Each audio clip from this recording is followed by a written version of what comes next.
ทีแรกทำไมไม่พูดอ่ะเอออ้าวคนตายแล้วจังเอาไปหมุนหนาบัดทีเนี้ยคนบ่ตายก็บ่ได้หมุนหนาบัดทีเนี้ยรอเอาเงินนำมาใช้วันน้อยๆปี20-30 ปี30ได้แม่40 กว่าปีวะเข้าอยู่เนี่ยถ้าจับ40 ปีเหรอ เออยายไปฟังอย่างมาจังบอกว่าออกเธอว่านี่ไปฟังอย่างมาลองเล่าให้ลูกสาวฟังดิ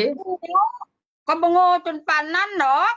ฟังต้องเข้าใจเนอะมื้อนี้เขาเว้าคักหลายเนี่ยไปจั่วไปล้อเขาน่ะไม่มีเงินก็ต้องไปกู้หนี้ยืมสินเขามาใส่ผมอยากเอาไว้ใช้ทำจบนะให้ลูกให้เต้านะเคยเฮ็ดมานะแล้วบัดทีนี้มาเว้าแบบนี้เนี่ยอย่างบัดทีนี้หยุดก็คือหายเลยเงินน่ะทำบุญไปเลยเนี่ยพูดออกมาได้ยังไงทีแรกทำไมไม่บอกเขา เออบ่มีเขาก็ต้องไปกู้ไปยืมลูกบ่มีก็ต้องไปกู้ไปยืมมาให้แม่เออแม่มีแม่ก็ใช้แล้วตายเพิ่มเมียตายเพิ่มเขาก็ต้องเสียเออบัดนี้เสีย2 คนเท่าไหร่พอเท่าตายแล้วเสียแต่ไม่เท่าคนเดียวบัดนี้เสียตั้งแต่หลังบักโควิดมานี่น่ะอันเพิ่มนะมันยังไงเป็นอย่างเงี้ยเราฟังแล้วมันที่หุ่นบ้านคนจนนะคนจนบ่มีอะว่ามาถึงเวลาช่วงอ่ะก็ต้องไปยืมเขาบัดทีเนี้ยไปยืมนี่ยืมสินเขามีลูกให้สอนลูกมีหลานให้สอนหลานอย่าเข้าอีอย่าเข้าอีกเนี่ยมันเป็นแบบเนี้ยบ่มีหลักฐานไปเข้าอย่างอื่นอย่างว่าเขามีตัวประกันแดเขาอย่างอีมีการใช้หนี้เล็กๆน้อยๆหรือว่าจังใดเครื่องต่อเครื่องก็ยัง50-50ก็ยังมีกำลังใจอันนี้สูนนะอย่างนั้นอย่างนี้อันนี้ยังหายคือหายไปเลยทำบุญทนายเลยเว่ามื้อเนี้ยไม่นั่งฟังอยู่ทำไม่บ่ได้หรือว่ามั่นคงหรือบ่มั่นคงมันก็ยุบไปหลายแล้วน่ะเห็นบ่แล้วเคสมั่นใจได้เพชรบูรณ์ก็เพิ่งมาประท้วงกันเมื่อวานศาลากลางอันผู้ว่าการจังหวัดบอกว่าเพิ่นบ่ได้รับผิดชอบในส่วนนี้คนจะไปรับผิดชอบอันใดธกสอย่างเดียวนั้นแม่นผู้ใดเป็นหลักเท่านั้นน่ะธกสอะเอเอออจังธกสมาได้จั่งใดจังเอาประกันชีวิตได้ให้คนเข้าอะเป็นหนี้อะเบิดหนี้แล้วบัดทีนี้ก็ถอยเนี่ยแตะกอนนี่ตายเพิ่มตายเพิ่มอะตายเพิ่มก็ต้องใช้อะปีละ2 ครั้งอะมันหลังบักโควิดนี้ก็ยังบ่ได้ใช้ตั้งแต่พ่อมันบ่ได้ตายมา5 ปีเพิ่มใช่ไหมเออแล้วสรุปว่าสรุปว่ายายว่าบ่อยู่แล้วเนาะเอาได้ใจลูกสาวเด้อบ่บอกว่าแม่เฒ่าแล้วย่านตุยปีนี้นะสรุปว่าให้ออกกันบ่โอ้เจ้าบ่ตายง่ายหรอกแม่เอ้ยเจ้าอายุยืน90 ปีพุ่นน่ะเฮาบ่ทำบุญต่อไปแล้วเนาะแม่เนาะเพราะว่ามันเสียไปแล้วฟังตรงเสียปีหน้าบ่ต้องเสียเอาเงินออกให้เบิดเลยอุ้ยอุ้ยได้ใจแท้ละ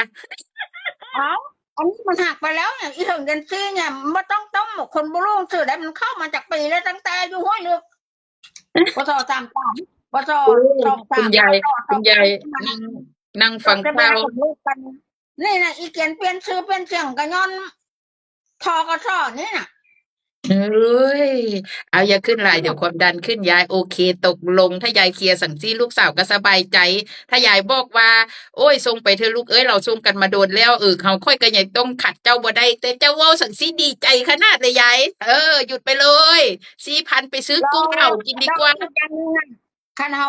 รู้แบบนี้ถ้าว่าสไตล์บ่ได้เนี่ยเงินคือศูนย์เบิดประเทศไทยเนี่ย บ่ได้เพราะเพิ่นเว้าเมื่อวานสรุปว่า บ่อย่างนั้นน่ะบ่อย่างจะเห็นนะคนบางคนน่ะคนเฒ่าอ่านสิบ่รู้หนังสือแต่ก็บ่ใส่ขวยฟังเออ รู้เรื่อง เพราะเมื่อวานโอ้เนี่ยทนายพูดแล้วถึงแม้ไปเอาเรื่องเขาก็เพียงแค่ให้เขารับผิดชอบเท่านั้นสุดท้ายแล้วประชาชนก็เรียกร้องบ่ได้คือเก่าโอ้เดี๋ยวฟังก่อนฟังไปก่อนเพราะว่าเฮามันหักของเฮาแล้วเอาเงินออกให้เบิดเอาแม่มเจ้าคนเข้า700น่ะ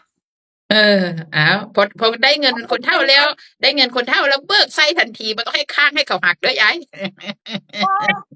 บ่บ่ให้เขาก็สินะบ่ให้เพิ่มโอ้ตอกยี่ห้อ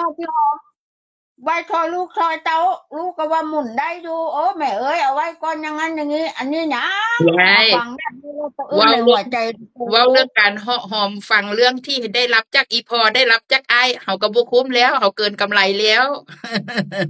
น้องมันเว้าแล้วมันก็ฟังอยู่แล้วอีน้องท่านมันบอกว่ามันคุยกับแม่ว่าอีพอน่ะได้20,000อ้าวได้120,000กับอีก5,00050,000แล้วทีนี้ท่านแล้วเขาทำบุญซอย